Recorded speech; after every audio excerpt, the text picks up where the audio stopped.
आज मनीषा ताईंना आशीर्वाद देण्याकरता आपण सगळे या ठिकाणी एकत्रित आलो आहोत।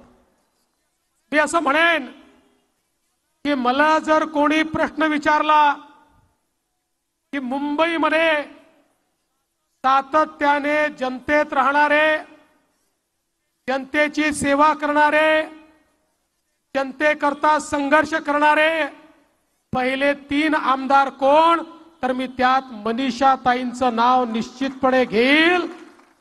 अशा प्रकारच्या मनीषा ताई आहे।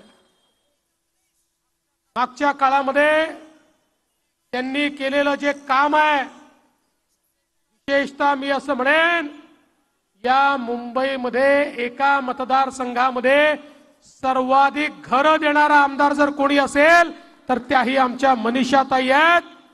5000च्या वर पक्की घरं देणाऱ्या मनीषा ताई आहेत आणि जेवढ्या योजना त्यांनी सुरू केल्या आहेत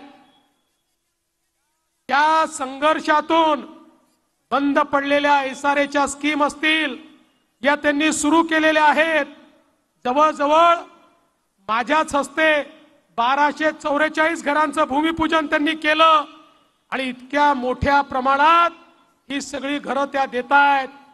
मनीषा ताई चिंता करू नका, जेवढे अडकलेले प्रकल्प असतील आणि तुमच्या समोरच्या उमेदवाराने देखील जेवढे अडकवलेले प्रकल्प असतील माझ्याकडे घेऊन या, तो प्रत्येक प्रकल्प मी सुरू करून दाखवेन।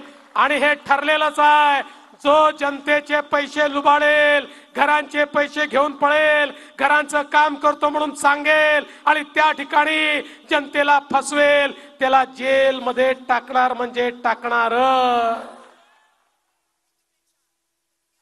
खरं तर कोविडच्या काळामध्ये मनीषा ताईंनी केलेलं काम हे अद्भुत आहे।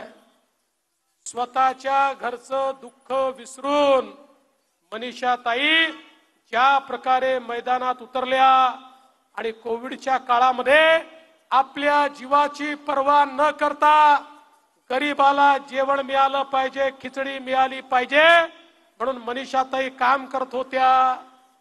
मी तुम्हाला एवढाच प्रश्न विचारतो, अरे फरक यातच आहे। तुम्ही उबाठावाल्यांना विचारा, एकीकडे रस्त्यावर उतरून खिचडी देणाऱ्या मनीषा ताई आणि दुसरीकडे उबाठाचे खिचडी चोर जे आज जेलमध्ये त्या ठिकाणी बसलेले आहेत।